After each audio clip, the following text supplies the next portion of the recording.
Hari Jumat siang, Istana Negara disambangi wajah-wajah pengusaha besar tanah air. Mulai dari sosok Haji Isam, bos Adaro Energi Boy Thohir, bos Salim Group Antoni Salim, hingga pendiri Agung Sedayu, Sugianto Kusuma alias Aguan. Presiden mengaku mengumpulkan pengusaha swasta untuk memberikan pandangan terkait pengelolaan aset dan investasi. Selain itu, Presiden Prabowo juga menggelar karpet merah untuk pengusaha asal Amerika Serikat, Ray Dalio, agar berperan dalam investasi dan ekonomi Indonesia. Saya banyak diskusi sama beliau dan beliau banyak mengamati perkembangan kita, Indonesia, dan beliau banyak memberi saya masukan.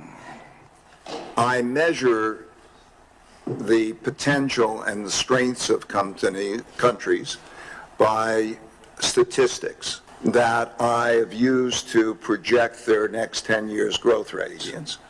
But there are a number of ingredients that show that Indonesia is at one of those takeoff points, that it has potential.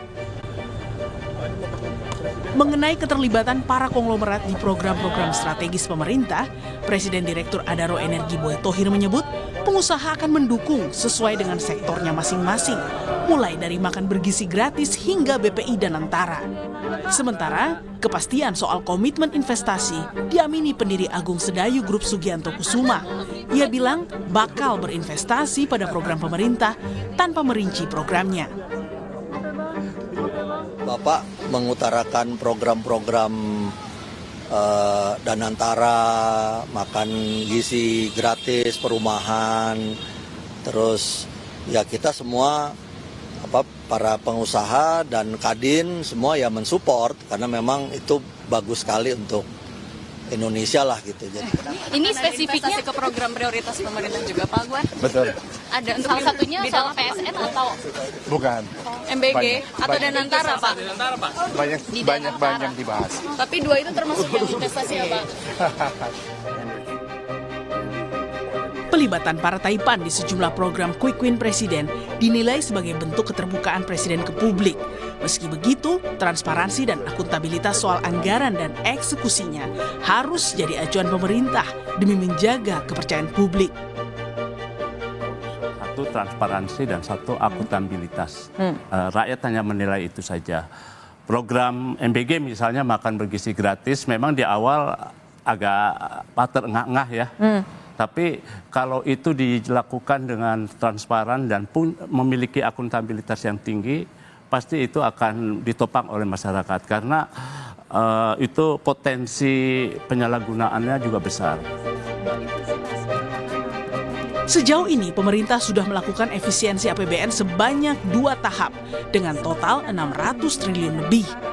Penghematan besar-besaran ini ditempuh untuk mendanai sejumlah program andalan pemerintahan Prabowo, mulai dari makan bergizi gratis, perumahan, hingga Danantara. Tim Liputan, Kompas TV.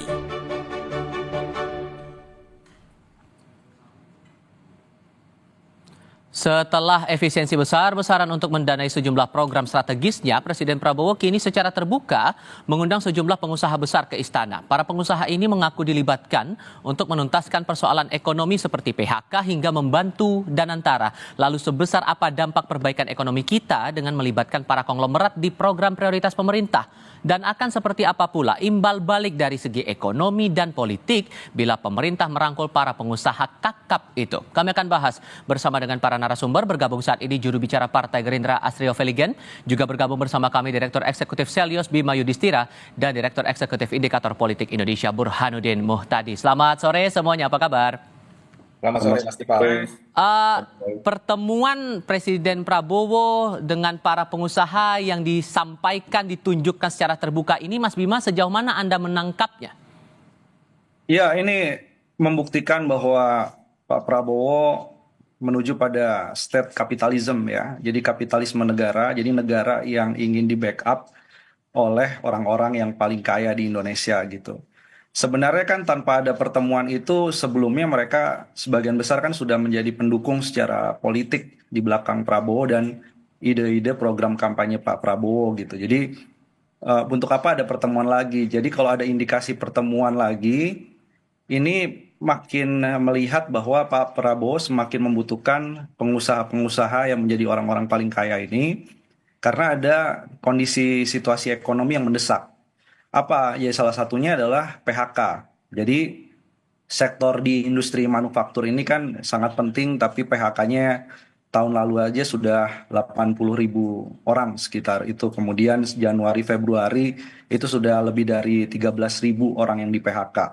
Artinya memang perlu dukungan dari pihak swasta. Tapi kan sebenarnya masalahnya bukan itu. Masalahnya para pelaku usaha ini kan juga akan sangat pragmatis untuk melihat saya dapat apa gitu dari kemudian mendukung pemerintahan.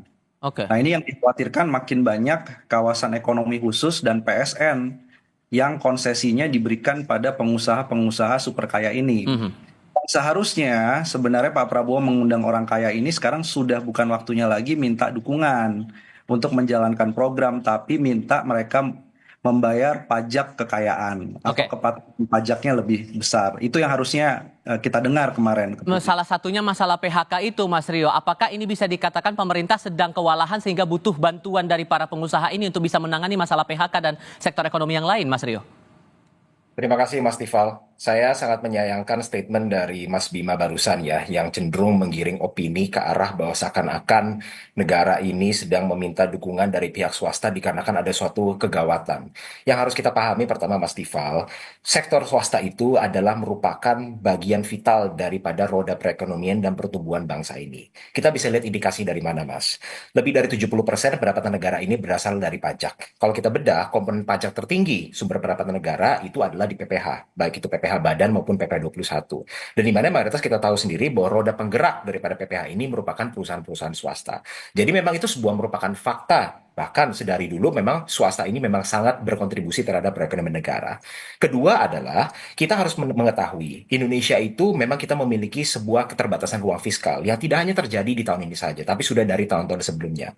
Nah, Presiden Prabowo seringkali mengatakan bahwa salah satu cara untuk mempercepat pertumbuhan ekonomi Indonesia adalah dengan melibatkan pihak swasta dengan sebuah konsep yang dinamakan sebagai PPP atau Private Public Partnership. Kenapa? Ini bagaimana caranya kita bisa mengajak pihak swasta untuk dapat bahu-membahu membawa roda perekonomian. Kalau tadi Mas Bima mengatakan bahwa swasta pasti ada agenda di baliknya. Namanya swasta, Mas, pasti ingin mencari untung. Dan mencari untung itulah suatu hal yang sah-sah saja. Selama ketika mencari untung, mereka juga melakukan kewajiban-kewajibannya. Seperti membayar pajak, seperti membuka lapangan pekerjaan, dan seterusnya. Jadi pertemuan kemarin merupakan bagian di mana Presiden ingin memberikan update-update kepada pihak swasta, bagian dari komunikasi yang terjalin dengan baik, agar tadi, Mas, public-private partnership dapat terjalin dengan baik. Tapi kalau melihat pertemuan saat itu, Mas Burhan, Anda menangkapnya hal yang lazim dilakukan, dan kalau berkaca dari pengalaman Presiden sebelumnya, pertemuan antara Presiden dengan pengusaha secara terbuka ditunjukkan ke publik ini hal yang wajar? Zaman Pak Jokowi beberapa kali pertemuan digelar secara terbuka antara Presiden Jokowi dengan pengusaha kelas kakap ya, atau konglomerat ya. Jadi saya ingin mencari titik tengah antara Mas Rio dengan Mas Bima. Satu sisi betul yang dibilang Mas Rio, bahwa untuk mengejar target pertumbuhan yang sangat tinggi, untuk tidak mengatakan sangat ambisius itu ya 8%, mau tidak mau peran swasta harus ditingkatkan. Dan kita tahu kita punya keterbatasan fiskal. Tapi di sisi lain yang diingatkan oleh Mas Bima juga ada benarnya. Karena di mana-mana swasta tentu ingin mendapatkan return. Suatu hal yang wajar, tetapi asalkan transparan dan tidak merugikan kepentingan publik secara umum, itulah tugas kita bersama. Jadi pemerintah harus transparansi dan akuntabilitas. Di saat, nah ini ya, di saat ekonomi kita sedang mendapatkan banyak tantangan, bukan hanya dari sisi domestik, tapi juga secara global. Jadi data terakhir survei indikator misalnya, menunjukkan tren inflasi sangat rendah, bahkan ada indikasi deflasi. Tetapi ketika ditanya masyarakat apa yang dianggap mendesak untuk diatasi, sebagian besar mengatakan harga kebutuhan pokok yang melonjak. Padahal datanya inflasi itu rendah gitu. Jadi menurut saya ini ada problem daya beli yang merosot, PHK di mana-mana. Nah pada titik itu melibatkan semua kalangan untuk terlibat penting, tetapi lagi-lagi jangan ada udang di balik batu. Oke. Tentu akan ada umpan balik di sini, di balik permintaan bantuan dari pemerintah kepada pengusaha untuk ikut serta dalam program-program pemerintahan, Mas Bima. Apa bentuk insentif, kompensasi, dan bantuan lain yang kiranya bakal dilakukan atau dikucurkan? Serta apa efeknya kemudian, kalau kemudian ada pengusaha yang dilibatkan dalam program ini? Ya, kita jangan gagal memisahkan mana yang disebut sebagai private sector swasta dengan oligark gitu ya. Jadi 97% ekonomi itu disusun oleh UMKM, serapan tenaga kerjanya. Kemudian sebanyak 60% itu kontribusi ekonomi itu ada di UMKM. Tapi yang diundang ke Pak Prabowo itu perwakilan UMKM atau perwakilan korporasi besar. Nah, itu yang pertama. Kemudian yang kedua, kalau bicara soal insentif dalam 10 tahun terakhir bahkan, dan dilanjutkan oleh Pak Prabowo, itu insentif bebas pajak, tax holiday, tax allowance yang diberikan kepada konglomerat-konglomerat di Indonesia, ya itu udah sangat banyak gitu. Jadi buat apa lagi ada pemberian insentif? Berapa banyak kawasan ekonomi khusus, proyek strategis nasional yang dikerjakan oleh konglomerat-konglomerat ini yang diundang. Jadi negara sudah terlalu baik, saya kira, dalam memberikan banyak sekali insentif yang dinikmati oleh para pengusaha kakap. Yang kurang adalah insentif ke UMKM. Nah, ini jadi kalau swasta yang dimaksud mana adalah swasta yang UMKM ini yang harusnya butuh dukungan. Nah, selain itu juga kalau kita lihat ya, ini kan konflik kepentingannya menjadi cukup meningkat ketika Danantara yang menjadi aset dari BUMN meminta saran ini kepada mereka yang sebelumnya memang sudah punya banyak sekali kepentingan gitu dalam banyak proyek pemerintah, dalam program pemerintah. Jadi yang harus ditanyakan kepada Pak Prabowo gitu, kepada pengusaha-pengusaha ini adalah, ini rasio pajak ini akan rendah. Dan bagaimana caranya agar pengusaha ini secara konkret membantu. 81,6 triliun pajak kekayaan yang harusnya kita bisa tarik dari 50 orang paling kaya di Indonesia. Dan itu hanya 2% dari total asetnya. Dari itu uang langsung cash. Ya. Saya potong dulu. Saya kasih ke Mas Asrio. Masalah UMKM yang perlu dilibatkan, masalah dugaan konflik kepentingan, gimana menjawab itu, Mas Rio? Iya, pertama merupakan sebuah kekeliruan besar, Mas Tifal, apabila dikatakan bahwa pemerintah tidak memberikan insentif kepada UMKM. Justru garda terdepan dari insentif-insentif dari pemerintah itu justru diberikan kepada UMKM. Sebagai contohnya apa? Kepada semua usaha-usaha yang omsetnya di bawah 4,8 miliar, maka hanya diwajibkan untuk membayar pajak total 0,5% dari total omset, bukan dari keuntungan. Dan bahkan untuk usaha-usaha yang berada penghasilannya di bawah 500 juta itu dibebaskan daripada pembayaran pajak alias membayar pajak nol. Ini dikombinasikan dengan berbagai insentif-insentif pemerintah yang memang ditujukan kepada masyarakat yang paling rentan. Kalau kita lihat bantuan-bantuan sosial yang diberikan kepada masyarakat, itu tujuannya adalah sebagai bumper, sebagai buffer untuk kalangan-kalangan yang paling rentan di mana pemerintah itu berpihak kepada masyarakat. Yang kedua adalah kalau kita berbicara tax ratio, ini justru persis sekali apa yang sedang dilakukan oleh pemerintah. Kalau kita sadari dalam 2 bulan terakhir ini kita baru melaunching apa yang disebut sebagai Cortex. Sistem Cortex ini kan merupakan bagian dari digitalisasi di mana tujuan utamanya, ujung-ujungnya adalah seperti yang tadi disebutkan, adalah bagaimana caranya kita bisa meningkatkan tax ratio kita yang memang hari ini harus diakui masih cukup relatif rendah. Dan ini merupakan bagian daripada program-program pemerintah. Yang ketiga adalah kita harus mengetahui bahwa Danantara ini tujuan daripada mengundang para para pengusaha-pengusaha dari sektor swasta juga adalah memberikan pemahaman bukan hanya terkait Danantara tapi terkait berbagai kebijakan ekonomi yang dilakukan oleh pemerintah. Ada devisa hasil ekspor, ada pembentukan bank emas dan sebagainya. Kenapa ini penting, Mas? Karena kalau kita berbicara contoh misalnya Danantara itu kan sebagai sebuah sovereign wealth fund, mereka bisa berinvestasi pada hard asset, pada financial assets maupun terhadap industri-industri yang bersifat hilirisasi. Nah, mayoritas daripada investasi yang akan dilakukan tidak mungkin dilakukan oleh Danantara sendiri, Mas. Pasti investasi ini akan dilakukan secara bersama-sama atau yang disebut sebagai joint investment. Joint investment ini bisa dengan private sector, baik dari swasta nasional maupun swasta internasional. Jadi ini merupakan bagian daripada komunikasi Presiden Prabowo melalui pemerintahannya melakukan konsolidasi terhadap semua elemen-elemen swasta agar dapat bahu-membahu dalam membangun bangsa ini. Tapi untuk dari segi politik, apakah juga kemudian ada imbal balik atau plus minus yang mungkin akan dirasakan kalau ada pertemuan antara Presiden dan juga para pengusaha ini, Mas Burhan? Tapi jawabnya nanti di segmen berikutnya, kita jeda sebentar. Kami segera kembali.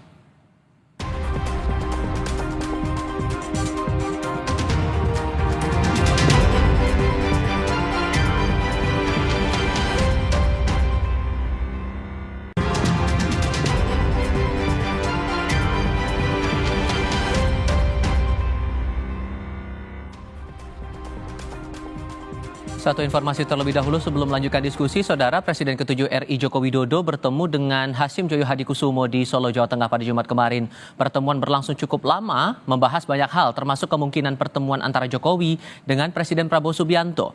Kedatangan Hasyim disambut langsung Jokowi. Pertemuan yang berlangsung selama 2 jam secara tertutup itu disebut Hasyim sebagai silaturahmi biasa sekaligus menyampaikan rencana pertemuan antara Presiden Prabowo dengan Jokowi. Sementara menurut Jokowi, tidak ada pembicaraan politik yang berat antara keduanya. Ia menambahkan mereka lebih banyak membahas persoalan ekonomi.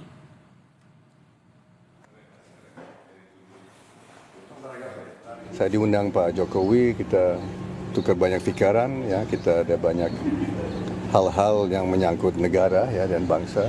Terus saya dapat banyak nasihat-nasihat juga, dan saya kira nasihat yang sangat berharga.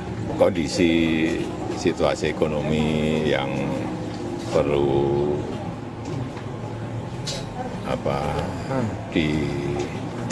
diinjeksi dari segala sudut agar target growth, target pertumbuhan ekonomi dari pemerintah bisa tercapai. Melanjutkan pertanyaan saya di segmen sebelumnya, Mas Burhan, kira-kira dalam pertemuan Pak Prabowo dengan para pengusaha kemarin itu apakah ada implikasi dari segi ekonomi, dari segi politik? Ya, saya sendiri tidak tahu persis ya. Yang kita lihat kan tentu saja panggung depan, panggung belakangnya siapapun nggak punya akses kecuali ya Pak Prabowo atau para pengusaha itu sendiri. Tetapi kalau kita baca literatur ilmu politik, misalnya Investment Theory of Party Competition, karyanya Thomas Ferguson, itu clear tuh. Dalam konteks money driven political system, memang tidak ada dalam politik itu freelance, ya. Tidak ada makan siang gratis. Tapi dalam kebijakan Pak Prabowo ada makan siang gratis ya. Tapi dalam politik nggak ada, no freelance. Ya. Yang kemudian dalam konteks lokal, misalnya penelitian orang seperti Fedi Hadis ya, yang menyebutkan teori tentang oligarki, lagi-lagi kekhawatiran Mas Bima memang ada justifikasi empiriknya. Ya tentu saja ya buat Pak Prabowo dan pemerintahan beliau ya harus dijawab dengan akuntabilitas dan transparansi tinggi. Jadi kalau istilah tadi Pak Jokowi dalam wawancara yang barusan ditayangkan, dalam kondisi ekonomi seperti sekarang, injeksi perlu dilakukan dari berbagai macam sudut. Tetapi sejauh mana injeksi itu tidak merugikan kepentingan publik secara lebih besar, itu yang menjadi tugas kita bareng-bareng gitu loh. Karena terus terang memang susah kalau kita mengandalkan semata-mata dari government spending kan. Kita, Mas Tifal, itu government spending hanya 16% dari total GDP. Padahal di negara-negara OECD itu minimal 40%. Jadi mau tidak mau memang harus melibatkan swasta, tetapi swasta seperti apa? Yang betul-betul meminimalisir konflik of interest, meminimalisir udang di balik batu, itu yang menjadi tugas kita bareng-bareng untuk mengawasi implikasi dari pertemuan Pak Prabowo dengan para konglomerat ini. Tadi sempat saya salah penjelasan Mas Bima soal implikasi itu. Kira-kira apa lagi yang mungkin perlu jadi perhatian, yang perlu diperhatikan betul dalam pertemuan ini? Ya, jadi saya menyambung sedikit dari yang Mas Burhan sampaikan ya. Awalnya kan Mas Burhan bilang ini bukan hal yang baru. Presiden sebelumnya juga melakukan pertemuan. Nah, target ekonominya aja di presiden sebelumnya itu nggak tercapai gitu. Dengan cara apa? Manggil konglomerat. Jadi sekarang di era Prabowo mau dicoba dengan cara yang sama. Menargetkan pertumbuhan ekonomi yang tinggi, caranya sama. Padahal sebagian konglomerat yang dipanggil itu kan industrinya adalah ekstraktif. Industri-industri yang hanya bergantung pada naik turunnya harga komoditas internasional. Jadi artinya kalau Pak Prabowo masih bertumpu pada pengusaha-pengusaha yang dominan di sektor ekstraktif, apa yang banyak bisa kita harapkan? Makanya keluar dan antara membiayai hilirisasi batu bara. Sejak kapan hilirisasi gas batu bara itu untuk menggantikan LPG itu adalah bisnis yang menguntungkan? Nggak ada. Itu totally expensive, sangat mahal. Karena apa? Karena bisikannya adalah bisikan masih berkutat pada sumber daya alam yang diekstraksi. Nah kan harusnya diundang kan ini pengusaha-pengusaha ya, kalau internasional undang yang bisa lompat ke teknologi ya, yang inovasinya lebih kuat. Jadi ini yang diundang adalah old money atau setengah dari old money yang bisnisnya nggak membuat Indonesia mengalami pertumbuhan signifikan. Di sisi di sisi lainnya juga Mas Astrio, di hari yang sama saat pertemuan antara Pak Prabowo dengan pengusaha, Pak Hashim juga bertemu dengan Pak Jokowi. Ini membahasnya juga situasi ekonomi yang sedang lesu. Kenapa pembahasannya bersama dengan mantan presiden dan apakah ini saling terkait dengan pertemuan Pak Prabowo dengan para pengusaha di istana?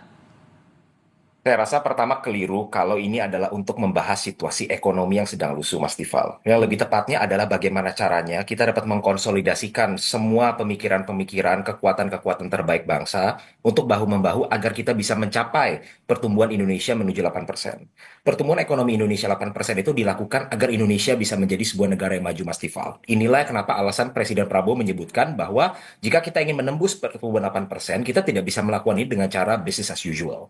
Itu yang pertama. Yang kedua, saya ingin menyinggung sedikit tadi pernyataan Mas Bima yang mengatakan bahwa industri gasifikasi batu bara untuk mengganti LPG merupakan industri yang tidak menguntungkan. Mungkin saya nggak tahu. Mungkin Mas Bima ini lebih senang kalau misalnya Indonesia ini memberikan uang kepada pihak asing supaya kita terus-menerus impor LPG. Mungkin itu yang ada di dalam benaknya Mas Bima. Tapi terakhir yang ingin saya sampaikan, Mas, ini yang tidak kalah penting. Tadi seperti disebutkan oleh Mas Burhan.